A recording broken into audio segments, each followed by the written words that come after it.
కలిగినటువంటి దైవం వినాయకుడు. ఎందుచేత ఆయన్ని అలా ప్రారంభంలో పూజ చేయవలసి ఉంటుంది అంటే ఆయన విఘ్నకారకుడు, అలాగే విఘ్న నాశకుడు. ఆయనే విఘ్నాల్ని కల్పిస్తాడు, ఆయనే విఘ్నాల్ని నశింపచేస్తాడు. అదేమిటంటే విఘ్నాల్ని నశింపచేస్తారన్నారు బాగుంది, కానీ విఘ్నాల్ని కల్పిస్తాడన్న మాట అంత సమంజసంగా ఉంటుందా అంటే అలా ఎందుకుంటుంది ఆ తత్వంలో అన్న విషయాన్ని మీరు ఇప్పుడు నేను చెయ్యబోయే ప్రసంగంలో తెలుసుకుంటారు. సాధారణంగా ఎప్పుడైనా సరే ఏదైనా కార్యక్రమం ప్రారంభం చేస్తే తప్పకుండా మనందరం చెప్పవలసినటువంటి శ్లోకం ఒకటి ఉంటుంది. ఏదైనా ఒక పెద్ద కార్యాన్ని ప్రారంభం చేసే ముందు, ఆ రోజు దినచర్యని ప్రారంభం చేసే ముందు పూజా కార్యక్రమంలో మొట్టమొదటి పూజలో మొదట చెప్పవలసిన శ్లోకం సుముఖశ్చైకదంతశ్చ కపిలో గజకర్ణకః లంబోదరశ్చ వికటో విఘ్నరాజో వినాయకః ధూమకేతుర్గణాధ్యక్ష బాలచంద్రో గజాననః వక్రతుండ శూర్పకర్ణో హేరంబ స్కందపూర్వజః షోడశైతాని నామాని ఎప్పటే శృణుయాదపి విద్యారంభే వివాహే చ ప్రవేశే నిర్గమే తథా సంగ్రామే సర్వకార్యేషు విఘ్నస్తస్య న జాయతే. అది శ్లోకం. ఇందులో విఘ్నేశ్వరుడికి 16 నామాలు చెప్తారు. ఈ 16 నామాలు షోడశైతాని నామాని అని. అయితే మీరు ఒక విషయాన్ని జాగ్రత్తగా గమనించండి. విఘ్నేశ్వరుడికి ఎప్పుడూ కూడా 21 అంకె మీదే ఉంటాయి. ఏవైనా కూడా 21 అంకె మీదే ఉంటాయి. ఏకవింశతి పత్రాణి అని 21 పత్రులతో పూజ, అలాగే 21 రకాలైనటువంటి పుష్పాలతో పూజ, అలాగే 21 రకాలైనటువంటి 21 అంకె మీద 21 సంఖ్య మీద పిండి వంటల్ని కూడా చేసి నివేదన చేయడం అనేటటువంటి పద్ధతి ఉంది. కానీ ఈ శ్లోకంలో ఏమంటున్నారంటే షోడశైతాని నామాని ఎప్పటే శృణుయాదపి 16 అంకె గురించి మాట్లాడుతున్నారు. మేము విఘ్నేశ్వరుడి యొక్క 16 నామములు చెప్తున్నాం. ఈ 16 నామములను కూడా మీరు చెప్పండి అని చెప్పట్లేదు. మీరు చెప్తే మంచిది, చెప్పకపోతే కనీసం వినండి అంటున్నారు. ఎప్పటేత్ శృణుయాదపి, మీరు చెప్పగలిగి ఉండాలి ఈ 16 నామాలు. ఒకవేళ ఏ కారణం చేతనైనా ఏమండి మేము ఆ 16 నామాలు చెప్పలేము, మాకు నోరు తిరగదనో, లేకపోతే మేము ధారణ చెయ్యలేమనో, చూసి చదవడం కూడా మాకు చేత కాదనో అంటే ఇంట్లో ఈ 16 నామాలు చెప్పేవాడు తప్పకుండా ఉండాలి అని. ప్రతి ఇంట్లోనూ కూడా ఈ 16 నామాలు చెప్పబడాలి. చెబితే మిగిలిన వాళ్ళు వినాలి. అంటే ఈ శ్లోకాన్ని ప్రతిరోజు పైకే చదవాలి అని గుర్తు. ఇంట్లో మిగిలిన వాళ్ళు దీన్ని చదవలేరు అంటే ఇంటి యజమాని దీన్ని పైకి చెప్పాలి. చెప్తే మిగిలిన వాళ్ళు వినవలసి ఉంటుంది. కనీసం ఏమిటంటే పూజ ప్రారంభం అవుతోంది అంటే వెళ్ళి అక్కడ నిలబడడం కష్టం కాదుగా. పూజ మధ్యలో ఏదైనా అంగం అంటే మాకు తెలియదండి, ఆ సమయానికి ఏదో పనిలో ఉంటాం, ఎలా పెడతాం అనొచ్చు. పూజ ప్రారంభం చేసి ఘంటారామం చేయగానే వెళ్ళి అక్కడ నిలబడడం పెద్ద విశేషం ఏం కాదు. కాబట్టి కనీసం ప్రతిరోజు మనం ఈ 16 నామాలు చెప్పాలి. కనీసంలో కనీసం పెద్దలు చెప్తున్నప్పుడు వినాలి. 21 కదా విఘ్నేశ్వరుడికి అన్ని పూజకి వాడబడేటటువంటి సంఖ్య. మరి ఈ శ్లోకం దగ్గరికి వచ్చేటప్పటికి 16 అన్నమాట ఎందుకు వాడారు? షోడశైతాని నామాని 21ని 16 ఎందువల్ల చేయవలసి వచ్చింది అంటే షోడశ కళా ప్రపూర్ణుడు చంద్రుడు. చంద్రుడికి 16 కళలు. 16 కళలు చంద్రుడికి ఉంటే మనిషి జీవితం కూడా షోడశ సంస్కారములతో ఉంటుంది. చిట్ట చివరి సంస్కారం అంత్యేష్టి సంస్కారం. 16 సంస్కారములు నడుస్తాయి మనిషికి. పుట్టుకకి పూర్వం తల్లి గర్భంలో ప్రవేశించినప్పుడు జరిగేటటువంటి సీమంతము అంటుంటారు. కానీ అసలు నిజానికి అది సీమన్నతోత్సవము అని చెప్పి ఆ పాపట భర్త తీస్తాడు. ఆ పాపట భర్త తీసేటటువంటి ఉత్సవానికి ఆ పేరు. అక్కడ ప్రారంభం చేసి శరీరం పడిపోయిన తరువాత చేసేటటువంటి అంత్యేష్టి సంస్కారంతో 16 నడుస్తాయి. మీరు ఒక పూజ చేశారనుకోండి, షోడశోపచార పూజ, 16 ఉపచారములు తప్పకుండా ఈశ్వరుడికి నడవాలి. ఎట్టి పరిస్థితుల్లోనూ ప్రతిరోజు 16 ఉపచారములతోటి పూజ చేయాలి ఇంట్లో. అసలు న్యాయంగా కొన్ని వేల ఉపచారాలు, అన్ని నాకు చేత కావండి 64 ఉపచారాలు, 64 కూడా నేను చేయలేనండి 16 ఉపచారాలు, 16 కూడా నా వల్ల కాదండి 5 ఉపచారాలు, పంచసంఖ్యోపచారిణి 5 కూడా చేయలేనండి క్షమార్పణ లేదు. గృహస్థాశ్రమంలో 5 ఉపచారాలు తప్పకుండా చేయవలసింది. ప్రతి ఇంటిలోనూ కూడా దేవతార్చన జరిగినప్పుడు 5 ఉపచారములతో సింహాసనం అర్చింపబడాలి. గంధ పుష్ప ధూప దీప నైవేద్యములని ఈ 5 జరగాలి. కాబట్టి ఇప్పుడు 16 అంకె మీద చెప్తున్నారు షోడశోపచార పూజ 16 అంకె. అలాగే ఇప్పుడు 16 తీసుకొచ్చారు. అవన్నీ ఉపచారాలు కళలు సంస్కారములు కాబట్టి 16 చెప్పారా? ఇంతకన్నా ఏమైనా ఉందా అంటే మీరు చూడండి, ఎప్పుడైనా పెద్దల దగ్గరికి వెళ్ళి మీరు నమస్కారం చేస్తే ఒక ఆశీర్వచనం ఉంటుంది. శతమానం భవతి శతాయు పురుష శతేంద్రియ ఆయుష్ దేవేంద్రియే ప్రతిష్టతి. 100 సంవత్సరములు జీవించదవుగాక. ఎందుకంటే కలియుగంలో ఆయు ప్రమాణం 100 సంవత్సరాలు.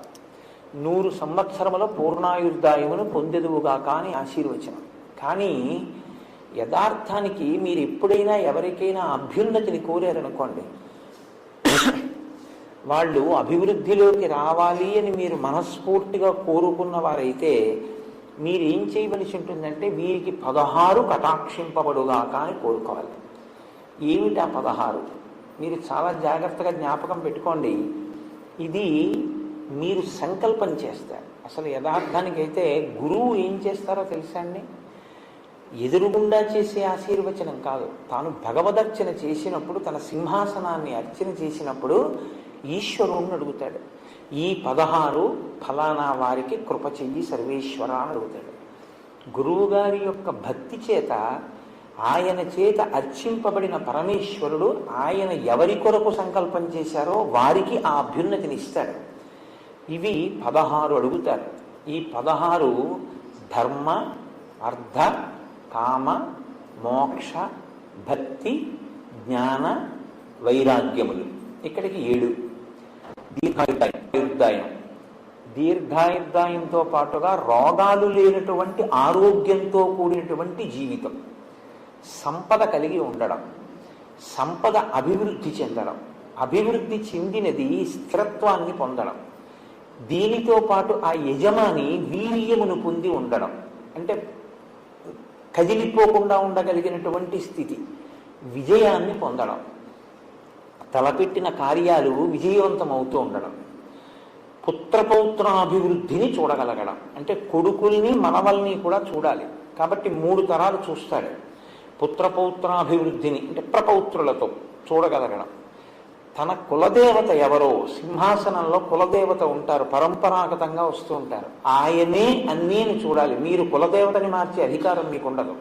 మీ పరంపరాగతంగా మీ సింహాసనంలో కులదేవత ఎవరో అర్చన వారికి చెయ్యాలి. కానీ మీ ఇష్టదేవతని మీ కులదేవతలో చూడాలి. మీకు నేను ఒక ఉదాహరణ చెప్పాలి అంటే బాగా అర్థం అవడానికి, నా కులదేవత పార్వతీ పరమేశ్వరులు అనుకోండి, నా ఇష్టదేవత సీతారాములు అనుకోండి. నేను పార్వతీ పరమేశ్వరుల యొక్క మూర్తులను తీసేసి సీతారాముల మూర్తులు పెట్టకూడదు. పార్వతీ పరమేశ్వరుల యందు సీతారాముల్ని చూడాలి తప్ప కులదేవతని తీసేసేటటువంటి అధికారం ఎవ్వరికీ ఉండదు. అది చాలా ప్రమాదకరం. అటువంటి పనులు చేయకూడదు ఎప్పుడూను. కాబట్టి ఆ కులదేవతని మీరు ఎవరిని అర్చన చేస్తున్నారో వారు ఆ యజమాని యందు ప్రీతి చెంది వారిని అనుగ్రహించుగాక అని కోరుకోవడం 16. 16 వచ్చాయి కదండి. కాబట్టి ఈ 16 యజమానికి దొరకాలి అని కోరడం. యజమాని అంటే మీరు ఒకటి గుర్తుపెట్టుకోండి, యజమాని అంటే ఇంగ్లీష్లో ఓనర్ అన్న శబ్దంతో కాదు, యజ్ఞము చేయువాడు యజమాని అని. అంటే ప్రతివాడు యజ్ఞం చెయ్యాలి అని. కాబట్టి అటువంటి యజమానికి ఈ 16 కలగాలి అని కోరుకోవడం పూర్ణమైనటువంటి ఆశీర్వచనం. కాబట్టి ఇప్పుడు షోడశైతాని నామాని 16 నామములు ఎందుకు చెప్తున్నామంటే పరిపూర్ణమైన ఆశీర్వచనము కొరకు. ఈ 16 సిద్ధించడానికి ఏవి విఘ్నాల రూపంలో అడ్డొస్తున్నాయో, ఏవి ప్రతిబంధక రూపంలో వస్తున్నాయో వాటిని తొలగించి ఈ 16ంటిని సిద్ధింపజేయగలిగినటువంటి వాడు గణపతి. కాబట్టి ఇటువంటి మహానుభావుణ్ణి మేము ఇవాళ ప్రార్థన చేస్తున్నాం. ఇవాళ అంటే ప్రతిరోజు అని దాని అర్థం. అది మేము 16 నామములు చెప్పినప్పుడు మొట్టమొదటి నామంతో ఆయన ఏమని పిలుస్తున్నాం? సుముఖ. సుముఖ అంటే మంచి ముఖమున్నవాడు. సంస్కృతంలో ముఖము అన్న మాటకి నోరు అని కూడా అర్థం. సుముఖ అంటే మంచి ముఖం. ముఖము ఎప్పుడు వస్తుంది? పుట్టుకతో వస్తుంది. విఘ్నేశ్వరుడు యొక్క పుట్టుక ఎలాగా? ఆయన పుట్టుక ఒక స్త్రీ గర్భవాసం చేసి జన్మించిన వాడు కాదు. అమ్మవారు ఆవిడ సుమంగళి, అందున నిత్య సుమంగళి, నిత్య యవ్వనంలో ఉండేటటువంటి తల్లి. అటువంటి తల్లి కనుక ఎప్పుడూ పసుపు రాసుకుని ఉంటుంది ఆవిడ. ఎప్పుడూ పసుపు రాసుకుని ఉండేటటువంటి అమ్మవారు ఒకానొక రోజున తన ఒంటి మీద ఉన్న పసుపు నలిచి ముద్ద చేసి ప్రాణప్రతిష్ఠ చేసింది. ఇప్పుడు విఘ్నేశ్వరుడు యొక్క మొదటి స్వరూపం నరవినాయకుడు. అంటే నరుడు ఎలా ఉంటాడో అలాగే పుట్టారు ఆయన. ఇప్పటికీ చిదంబరంలో ఒక చోట, అలాగే మనకి రాక్ఫోర్ట్ టెంపుల్ అని ఉంటుంది ట్రిచి, ఆ రాక్ఫోర్ట్ టెంపుల్లోనూ నరవినాయకుని యొక్క రూపాలు ఉన్నాయి. కానీ గుర్తుపట్టడం కష్టం. వినాయకుడు మనకి ఇంకొకలా అలవాటైపోయి నరవినాయకుడిని గుర్తుపట్టరు ఎవరు. ఇప్పుడు అమ్మవారు పసుపు ముద్దతో మొట్టమొదట వినాయకుడిని ప్రతిష్ఠ చేసింది, అందులోకి తీసుకొచ్చింది తేజస్సు. అందుకే అప్పటి నుంచి ఇప్పటి వరకు కూడా వినాయకుడు ఆవాహన ఎందులోకి అవుతారు తొందరగా అంటే పసుపు ముద్దలోకే. 2 తమలపాకులు అక్కడ పెట్టి అందులో పసుపు ముద్ద పెట్టి బొట్టు పెట్టి మీరు ప్రార్థన చేస్తే విఘ్నేశ్వర తేజస్సు అందులోకి ప్రవేశించేస్తుంది. ఎందుకంటే అమ్మ మొదట అలాగే సృష్టించింది. ఇప్పుడు ఆయన మొదటి రూపంలో ఆయన నరుడు కదండి. మొదటి రూపంలో నరుడైన వాడి ముఖం నరముఖం. మరి గజముఖం ఎక్కడి నుంచి వచ్చింది? పరమశివుడు నరముఖాన్ని తొలగించాడు, గజముఖాన్ని పెట్టాడు. మనకి వినాయక వ్రత కల్పం కథలో ఏం చెప్తారంటే, ఏదో పరమేశ్వరుడు ఎక్కడికో వెళ్ళాడు, ఇంటికి వచ్చాడు, పార్వతీదేవి లోపల బయట కాపుగా పెట్టింది, నువ్వెవరివన్నాడు, నేను కాపలా ఉన్నాను లోపలికి వెళ్ళొద్దని ఆయన అన్నాడు, వీళ్ళిద్దరికీ దెబ్బలాట వచ్చింది, యుద్ధం జరిగి త్రిశూలంతో తలకై తీసేశాడు అంటారు. పార్వతీదేవి ఏడిచింది, అందుకుని తీసుకొచ్చి గజముఖాన్ని పెట్టాడు.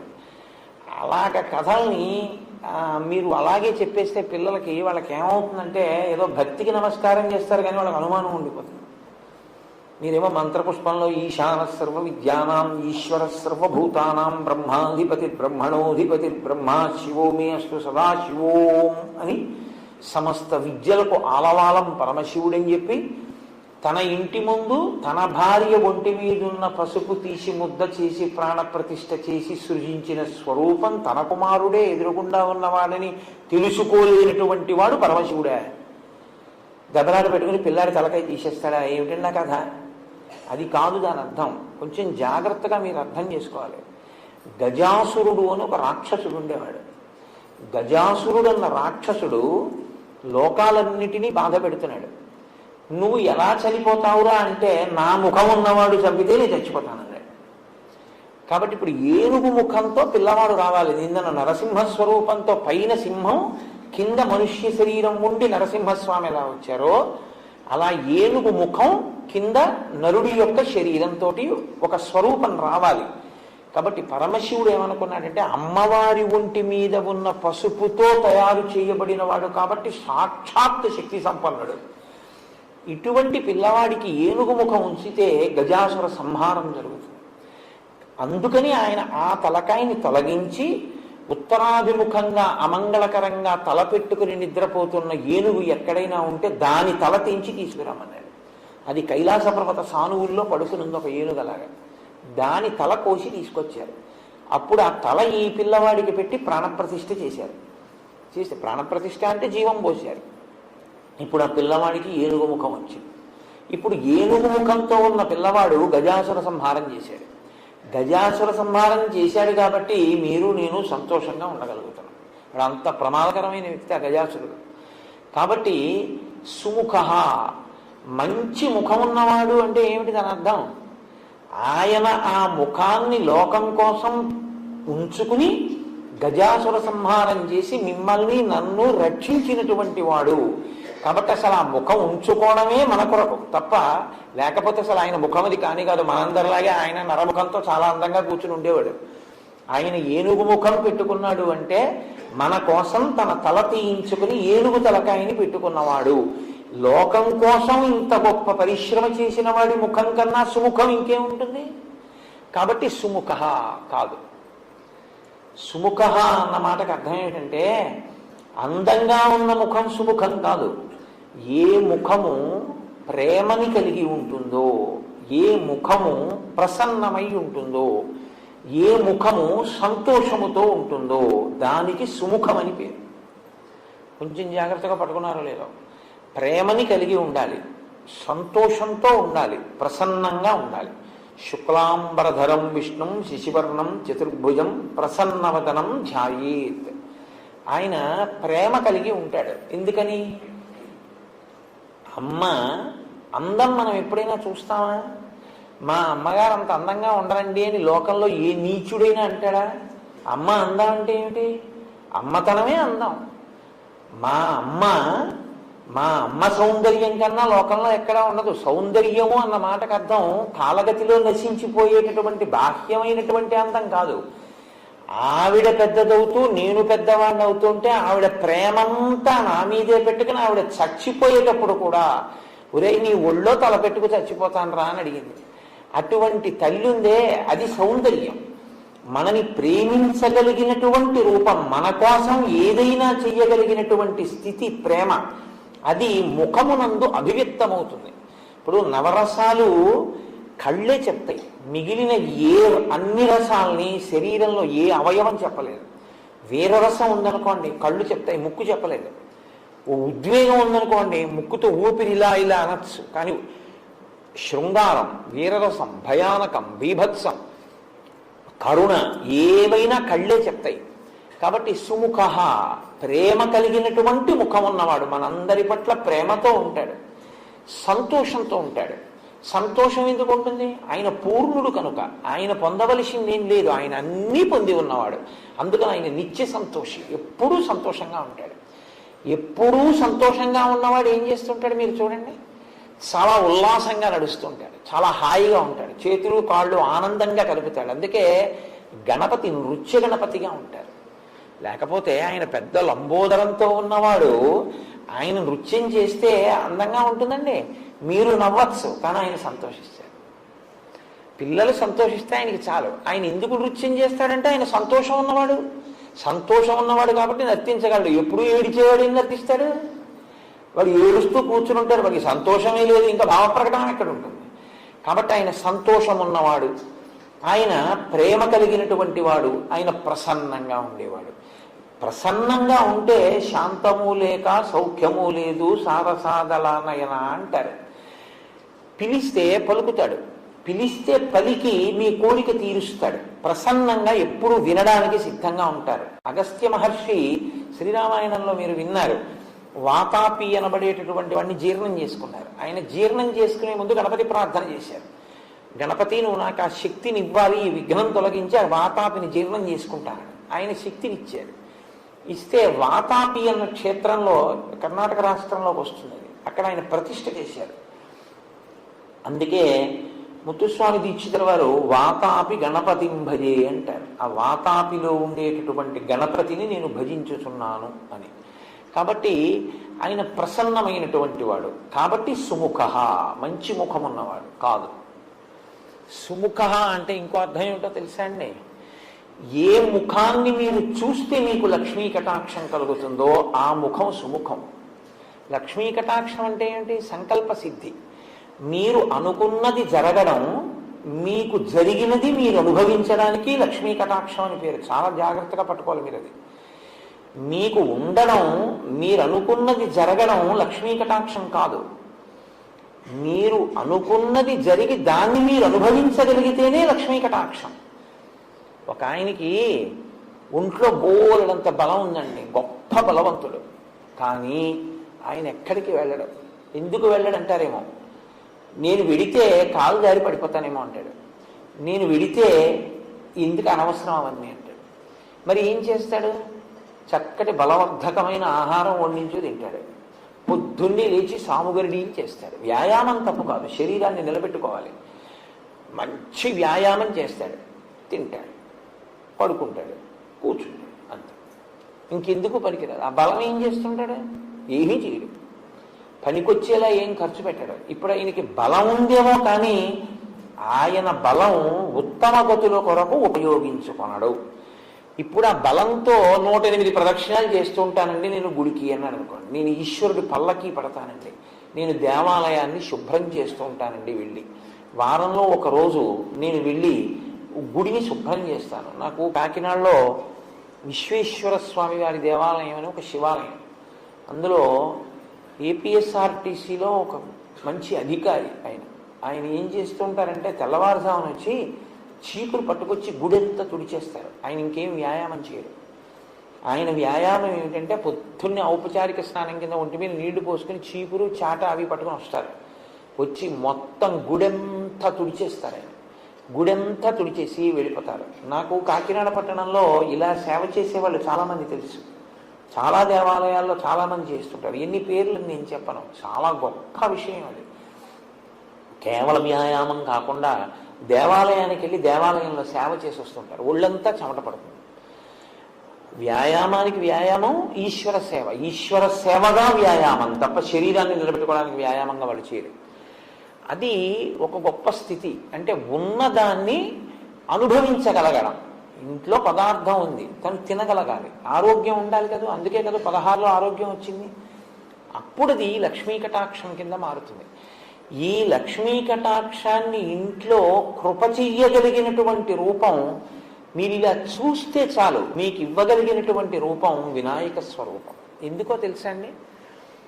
లక్ష్మీదేవి 5 స్థానాల్లో ఉంటుంది. ఆవిడకి 6వ స్థానం లేదు, ఇంకా 5 స్థానాలు ఆవిడకి. అందులో మొట్టమొదటి స్థానం ఏనుగు యొక్క కుంభస్థలం. అందుకే గజారోహణం చేయించారండి ఆయనకంటారు. ఏనుగు కుంభస్థలంలో లక్ష్మీదేవి ఉంటుంది. రెండవది ఆవు యొక్క వెనక తట్టులో లక్ష్మీదేవి ఉంటుంది. అందుకే గోపృష్ఠానికి నమస్కారం, గోముఖానికి నమస్కారం లేదు, గోపృష్ఠం. మూడవది తామర పువ్వుల్లో లక్ష్మీదేవి ఉంటుంది. అందుకే తామర పువ్వుని లక్ష్మీదేవికి పూజ విషయంలో ప్రత్యేకం వాడతారు. నాలుగవది బిల్వదళం. బిల్వదళం మీరు తీసి కళ్ళు మూసుగా ఉండకూడదు అని. ఇక్కడ బొట్టు పెట్టుకోకపోతే భర్తకి కలిసి రావలసినంత కలిసి రాదు. ఎందుకంటే ఇల్లాల్ని లక్ష్మీదేవిగా తీసుకొస్తారు. అందుకే చాలా గొప్ప సేవ ఏమిటో తెలుసా అండి? ఎవరింట్లోనైనా పెళ్ళైతే వాళ్ళు నిర్ధనులైతే ఆడపిల్లని అత్తవారింటికి కారులో దింపమని, వాహనం మీద ఆడపిల్లని మొట్టమొదటిసారి కాపరానికి తీసుకెళ్లేటప్పుడు నడిపించి తీసుకెళ్ళకూడదు. ఆమెను లక్ష్మిగా ఇస్తారు. కాబట్టి లక్ష్మీదేవిని తీసుకెళ్తున్నారు కాబట్టి వాహనంలో తీసుకెళ్ళాలి. పిల్లతో పాటు ఆవు కూడా పెడుతుంది. అందుకే గోదానం చేస్తారు. కాబట్టి వివాహం అయిపోయినటువంటి స్త్రీ సువాసిని యొక్క పాపట ప్రారంభ స్థానమునందు బొట్టు పెట్టుకోబడేటటువంటి ప్రదేశం లక్ష్మీస్థానం. కాబట్టి ఇప్పుడు ఈ 5 లక్ష్మీ స్థానాలు. ఇందులో మొదటిది ఏనుగు యొక్క కుంభస్థలం. ఇప్పుడు ఆయన ఏనుగు ముఖంతో ఉన్నాడు. మీరు లేవగానే ఒకసారి వినాయకుడి యొక్క ముఖాన్ని చూశారనుకోండి, ఇలా ఆయన ముఖాన్ని చూసినంత మాత్రం చేత మీకు లక్ష్మీ కటాక్షం కలుగుతుంది. ప్రతిరోజు వినాయకుడి ముఖం చూస్తే చాలు. ఎవరి ముఖం చూస్తే మీకు కలిసి వస్తుందో అది కాకపోతే సుముఖం ఇంకెవరిది సుముఖం అవుతుంది? ఇవాళ లేచి ఎవరి ముఖం చూశానో అంటారు. కాబట్టి అలా చూడగలిగిన ముఖమేదో అది సుముఖం. కాబట్టి సుముఖ కాదు, ఇంకో అర్థం. ఒక్క వినాయకుడికి ఒక గమ్మత్తైనటువంటి అనుబంధం ఒకటి ఉంది లోకంలో. అందుకే వినాయకుడి మీద పెద్దలు ఎప్పుడైనా ప్రార్థన చేస్తే ఈ శ్లోకం చెప్తూ ఉంటారు. శ్రీకాంతో మాతులో యస్య జననీ సర్వమంగళ జనక శంకరో దేవ తం వందే కుజరాననం అని చెప్తారు. ఇది చాలా గమ్మత్తైన శ్లోకం నిజంగా. ఎందుకంటే ఎప్పుడైనా నమస్కారం చేస్తే ఆయన తల్లి సంబంధం చెప్తారు, తండ్రి సంబంధం చెప్తారు. ఒక్క వినాయకుడికి మాత్రం మేనమామ గారితో మొదలెడతారు. శ్రీకాంతో మాతులో యస్య, మాతులో అంటే మేనమామ. నీ మేనమామ శ్రీకాంతుడు.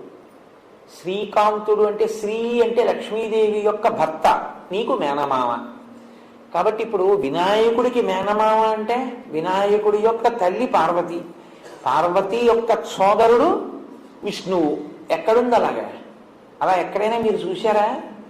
సోదరి సోదరుడు అంటే స ఉదర, ఒక కడుపు నుంచి పుడితే, ఒక్కసారి పుడితే వాళ్ళని సోదర సోదరి అంటారు.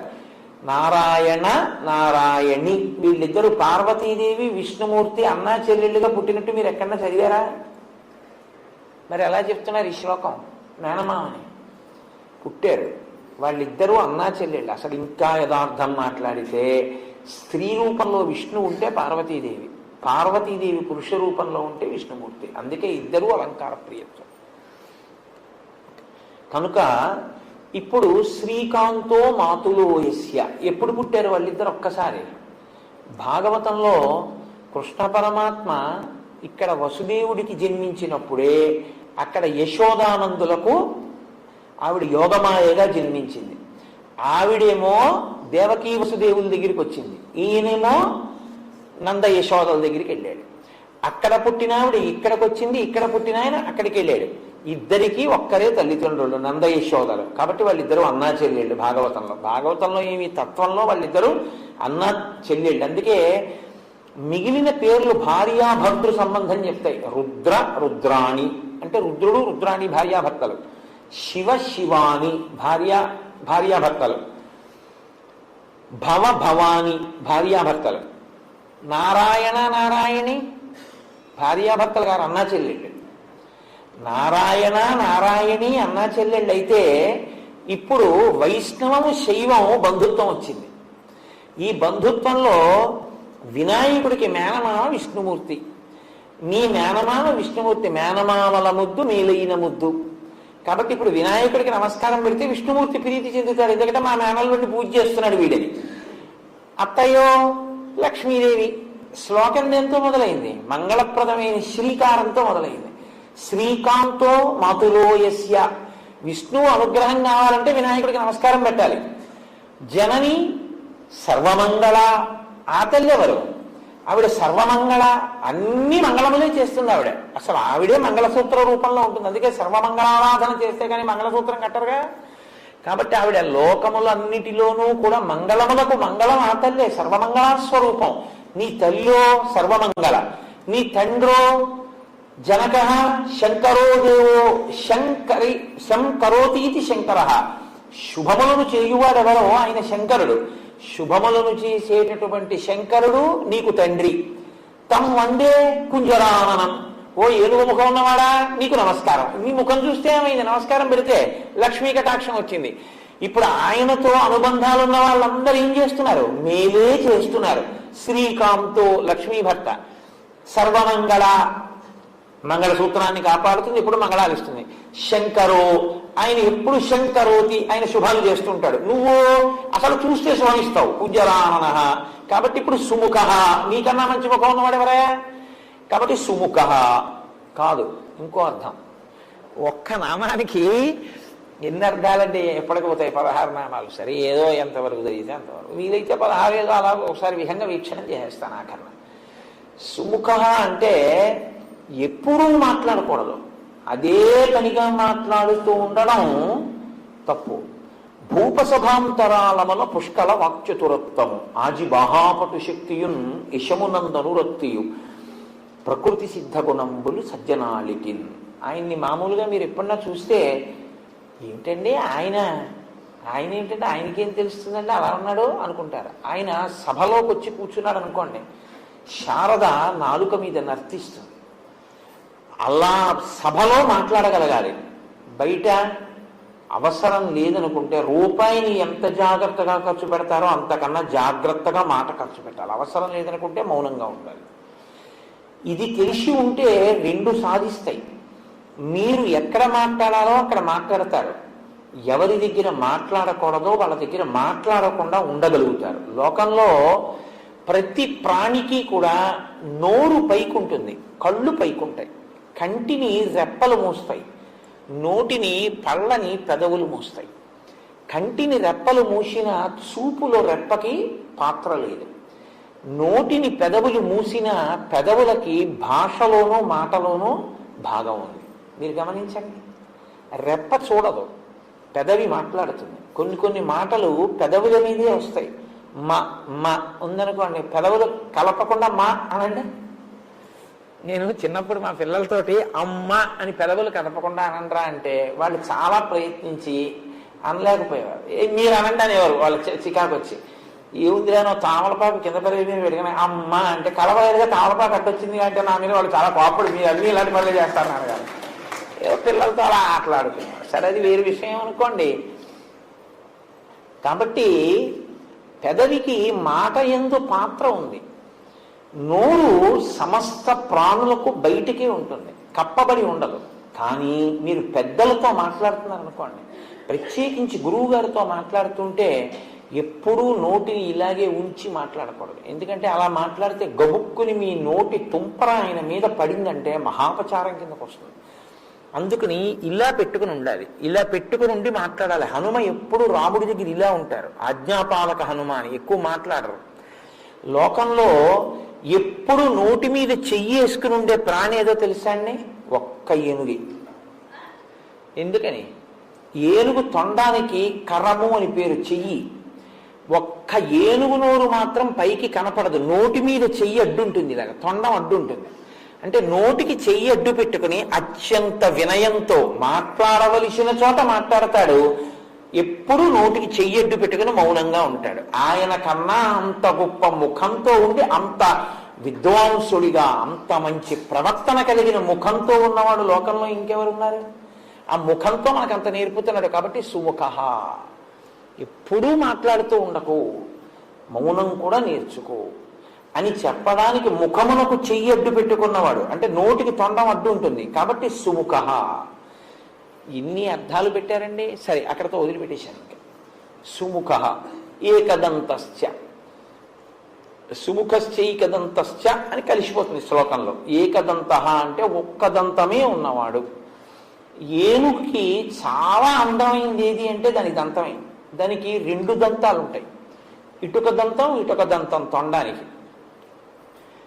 కానీ విఘ్నేశ్వరుడికి కుడి చేతి వైపు దంతం ఉండదు. ఎందుకు ఉండదు అంటే ఆయనే విరిచేశాడు. ఎందుకు విరిచేశారు అంటే మహాభారత రచన చెయ్యవలసి వచ్చింది. వ్యాసుల వారు, నేను వేగంగా శ్లోకాలు చెప్పేటప్పుడు వ్రాయగలిగినటువంటి సమర్థుడెవరు అని అడిగారు. విఘ్నేశ్వరుడు రాస్తాడన్నారు. మరి ఆయన, నేను మధ్యలో ఆపను, నేను చెప్తుంటే రాసేయాలన్నారు. ప్రపంచంలో ఏ కలం పట్టుకున్నా ఎప్పుడో అప్పుడు ఏదో ఇబ్బంది వస్తుంది. అందుకని ఆయన అటువంటి కలం కావాలి అంటే లోకంలో ఇంకొకటి లేదు అని చెప్పి తన దంతాన్ని విరిచి ఆ దంతంతో మహాభారత రచన చేశారు. అంటే అత్యంత అందం ఏనుగుకి దంతమే. అందుకే ఏనుగు దంతాలు అంటారు. ఏనుగు దంతం అంత అందం ఏనుగుకి. తన శరీరానికి అంత అందం ఇచ్చేదాన్ని లోకోపకారం కొరకు త్యాగం చేశాడు ఆయన. మహాభారత రచన పంచమ వేదం కనుక ఇది లోకానికి అందితే కొన్ని కోట్ల మంది జీవితాలు తరిస్తాయి. దానికోసం నాకు ఒక దంతం లేక నేను వికారంగా ఉన్నా పర్వాలేదని ఒక దంతం విరిచేశాడు. ఎవరు సమాజ ప్రయోజనము కొరకు తనకి ఈశ్వరుడిచ్చినటువంటి విభూతిని నైవేద్యంగా పెట్టేస్తాడో వాడు చాలా గొప్ప వ్యక్తి. గొప్పతనం దానివల్ల వస్తుంది తప్ప కేవలం రెండు దంతాలు ఉంచుకుని అందం కాదు. ఒక దంతాన్ని విరిచి మహాభారత రచన చేసిన మహానుభావుడు కాబట్టి రెండు దంతాలు లేకుండా ఒక దంతమే ఉన్నా మహానుభావా నువ్వు ఇంత త్యాగం చేశావు అని ఏకదంతశ్చ, ఒక దంతం ఉండి మమ్మల్ని ఉద్ధరించిన వాడా, పంచమ వేద రచన యందు సాయపడినవాడా లేదు. ఇంకో అర్థం ఏంటో తెలుసా అండి? గజముఖాసుర సంహారం చేసినప్పుడు ఎన్ని అస్త్రములను ప్రయోగించినా ఆయన మరణించలేదు. అప్పుడు తన దంతాన్ని విరిచి అభిమంత్రించి విడిచిపెట్టారు వినాయకుడు. దానికి పడిపోయాడు. కాబట్టి తన దంతంతో గజముఖాసురుణ్ణి వధించిన వాడు కనుక ఏకదంతశ్చ. కాబట్టి ఇప్పుడు సుముఖశ్చైకదంతశ్చ కపిలో. కపిలో అంటే ఎర్రటి వర్ణం ఉన్నవాడు అని బాహ్యార్థం.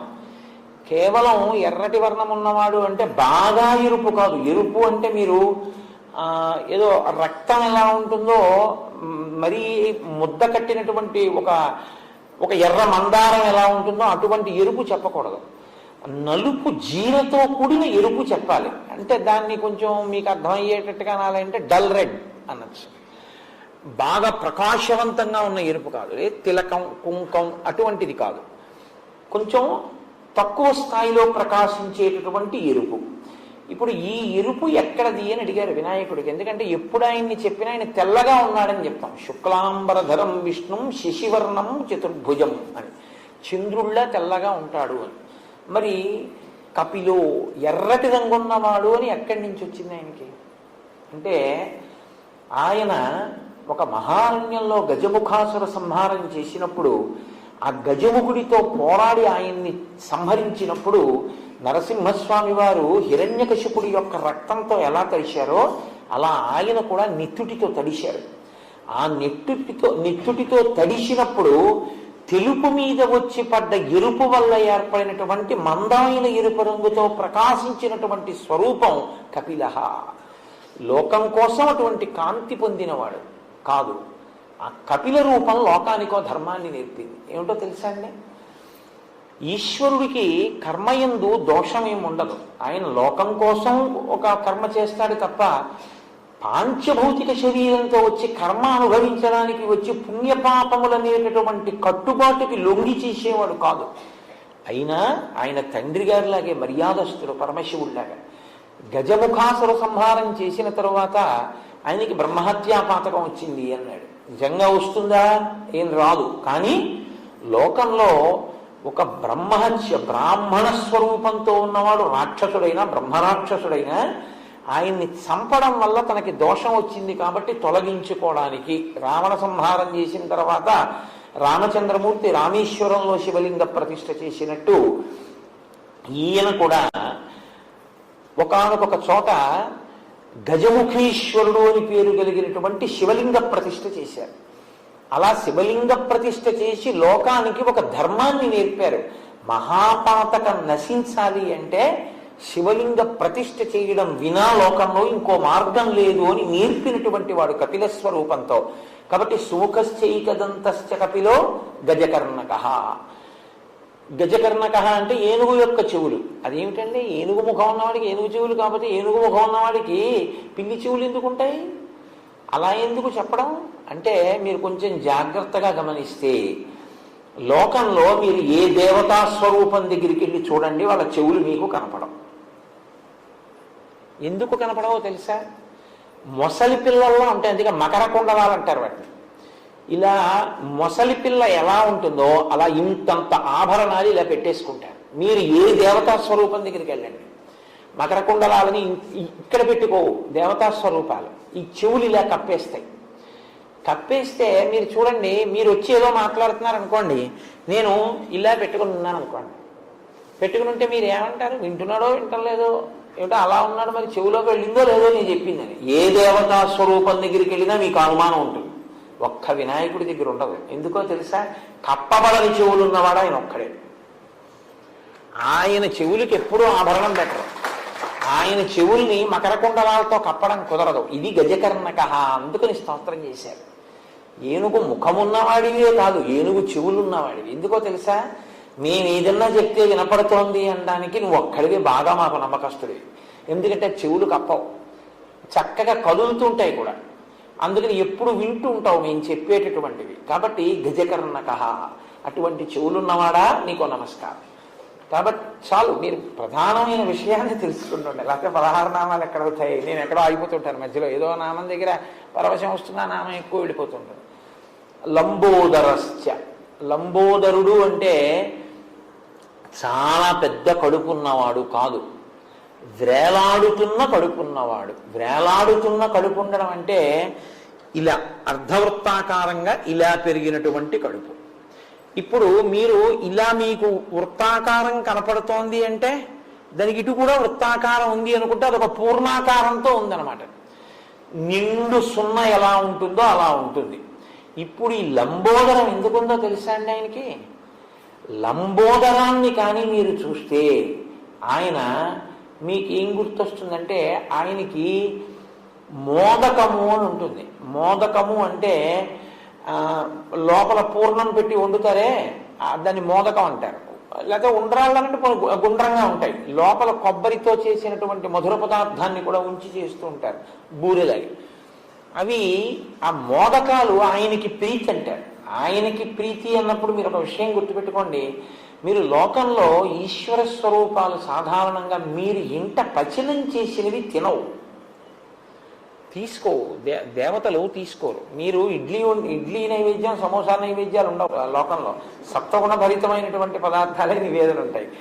మీరు ఏదో పాయసం చేసి నైవేద్యం పెట్టారనుకోండి, వాళ్ళు తిన్నారని మీరు ఊహ చేస్తారు, మీ భావన చేత వాళ్ళు తృప్తి పొందుతారు. వాళ్ళు కూడా దృష్టి ప్రసారం చేస్తారు, ఓసారి చూస్తారు ఆ పదార్థం వల్ల. వాళ్ళు అలా చూస్తే చాలు పవిత్రత, వాళ్ళు తీసుకున్నట్టే. కొన్ని చూడండి తీసుకోరు, చెయ్యేస్తారు. ఇలా చెయ్యేస్తే వాళ్ళు తీసుకున్నట్లే లెక్క అనమాట. అంతేగాని అన్ని తీసేసుకుని మడతలు ఎట్టేసుకుని దాచేసుకోక్కర్లేదు. చెయ్యేస్తే పుచ్చుకున్నారని గుర్తు, అలా చూస్తే పుచ్చుకున్నారని గుర్తు. దేవతలు చూస్తారంతే. కాబట్టి మీరు ఏం ఉండి అక్కడ పెట్టినా వాళ్ళు చూస్తారు, ప్రసాదం అవుతుంది. ఒక్క వినాయకుడు మాత్రం మీరు వండి పెడితే తింటాడు. ఆయన ఒక్కడే నాకు మోదక ప్రియాయ నమః, మీ ఇంట్లో కాస్త కొబ్బరి మధుర పదార్థంతో మోదకం చేసి పెట్టి నేను తింటానంటాడు. నేను తిన్నానని గుర్తేమిటో తెలుసా, నా చేతితో పట్టుకున్నానంటాడు. అందుకే చేతిలో పట్టుకుని ఉంటాడు కూడా, నువ్వు ఇచ్చింది నేను తీసుకున్నాను, ఓటి తిన్నాను ఇంకోటి తినడానికి కూడా పట్టుకున్నాను. ఇలా ఎంతమంది పెట్టినా తింటూ ఉంటాను, పట్టుకుంటూ ఉంటాను, ఇంకా తింటూ ఉంటాను. అంటే మీరు వండి పెట్టినది తినేటటువంటి అత్యంత సౌలభ్యం ఉన్న స్వరూపం లోకంలో వినాయకుడు ఒక్కడే. ఇది ఆయన పూర్ణత్వం, ఆయన ప్రేమ. పైకి మనిషి ఉంటే ప్రేమ కనపడుతుందండి, ప్రేమ కనపడదు. మీరు అందుకే చూడండి, లోకంలో ఓ మాట ఉంటుంది, తీపికి అంటే అనురాగమునకు, ప్రేమకు ఎప్పుడూ కూడా గుండె ఈశ్వరుడి విషయంలో చెప్తారు, కడుపు లౌకికం విషయంలో చెప్తారు. కన్న తల్లండి కడుపు తీపి ఎక్కడికి పోతుంది అంటారు, అంతేని గుండె తీపి ఎక్కడికి పోతుంది అనరు, కడుపు తీపి ఎక్కడికి పోతుంది అంటారు. చూడండి, కడుపారనెవ్వాని కన్న తల్లి అంటారు. ఆవిడ కడుపంతా ఎంత ప్రేమో పిచ్చి తల్లి అంటారు. మీరు ఏమనుకోకపోతే నేను ఒక మాట చెప్తాను, ఏమనుకోకండి, నేను పరుషమైనటువంటి భాష ఉపయోగించడం నా ఉద్దేశ్యం కాదు. అసలు అమంగళకరమైనటువంటి మాటలు మాట్లాడరు, అలా నిందించకూడదు. మన వాళ్ళు మీ అమ్మ కడుపు మాడా అంటుంటారు, అంటారా అనరా? అలా అనొచ్చా? నీ అమ్మ కడుపు మాడా అంటారు. అది తిట్టని మీరు అనుకుంటారు. కోపం వస్తే తిట్టు రూపంలో ఆశీర్వచనించి తప్ప నోటి వెంట మాత్రం తిట్టకు. నీ అమ్మ కడుపు మాడా అంటే ఏమిటో తెలుసా అండి? మీ అమ్మగారు బహుసంతానవతి అయి నీకు అనేక మంది అన్నదమ్ములు అక్క చెల్లెళ్లతో ఆవిడ 10 మందికి తల్లి అయి, మీ నాన్నగారు ఆవిడికి 11వ సంతానమై, వివాహమంత్రంలో అడుగుతారు, భర్త 11వ సంతానం అవుతాడు, ఆవిడ అలా కాపాడుతుంది ఆఖరణ. అందుకని మీ ఇల్లు సంతోషంతో, ప్రేమతో, ఆనందంగా 10 మందితో ఎప్పుడూ సంతోషంగా ఉండాలి. మీ అమ్మగారు 10 మంది బిడ్డల్ని కని పిల్లల కోసం ఆవిడ పచ్చం చేస్తారు. పచ్చం చేసి కడుపు మార్చుకుంటుంది అమ్మ.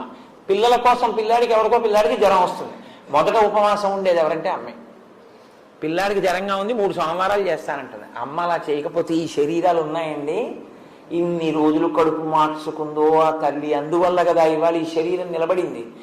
మీ అమ్మ కడుపు మాడా అంటే మీ అమ్మగారు 10 కాలాలు కడుపు తీపితో అలా వర్ధిల్లుగాక అన్నదే తప్ప తిట్టినట్టుండి మీకు ఆశీర్వచనం చెయ్యాలి తప్ప కోపం వచ్చినా నోటి వెంట పరుషవాక్యం రాకూడదు. పరుషవాక్యంలా అభివృద్ధిని సూచించాలి. అందుకే పెంట కుప్పలా పెరుగుతున్నాడంటారు. పెంట కుప్పలా పెరుగుతున్నాడంటే ఏంటది? అసహ్యంగా ఉంది కదా. అంటే దినదిన ప్రవర్ధమానం అవుతున్నాడు, చంద్రబింబంలా ఉన్నాడన్నారు అనుకోండి, దృష్టి తగులుతుందేమో అని ఏదో పెంట కుప్పలా పెరుగుతున్నాడు లేదంటారు. అందుకే మనకి సంప్రదాయంలో పిల్లలు లేక బతికితే వీడు బతికాడేంటి అని ఎవరైనా అంటారేమో అని పెంటయ్య అని పేరెట్టుకుంటుంది తల్లి. ఎందుకంటే ఆ పేరెట్టుకోవడం అంటే, అమ్మో ఇంకోసారి కనురాపు తగిలి నా బిడ్డ నాకు దక్కడేమో అన్న బెంగతో అంత నీచమైన పేరుతోనన్నా పిలుస్తాను, కానీ వాడు నాకు దక్కితే చాలంటుంది. అందుకే లోకంలో అమ్మ లాంటి వ్యక్తి ఇంకా సృష్టిలో ఉండదు. ఈశ్వరుణ్ణి మీరు ఎక్కడో చూడలేరు, అమ్మయే ఈశ్వరుడు అంతే. అమ్మయే భగవానుడు, తండ్రియే భగవానుడు. అందుకే కదండి రామాయణంలో రామచంద్రమూర్తి అన్ని మాటలు అంటారు.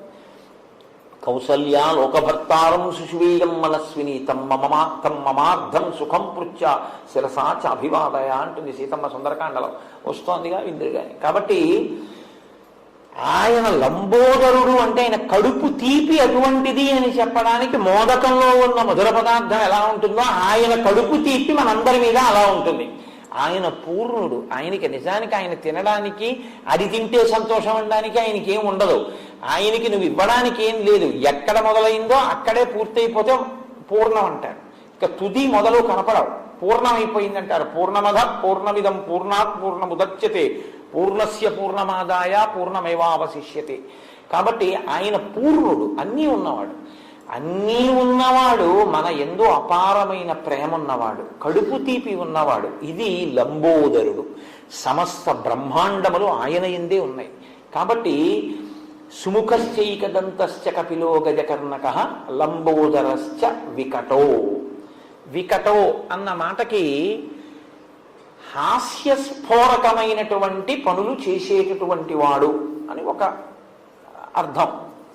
రెండవ అర్థం ఒకటి ఉంది, కానీ నేను అది చెప్పను. అది అనవసరం కూడా. దాన్ని మీరు దృష్టిలో పెట్టుకోవలసిన అవసరం ఏమి ఉండదు. ఇది పెట్టుకోవడమే ఉత్తమం.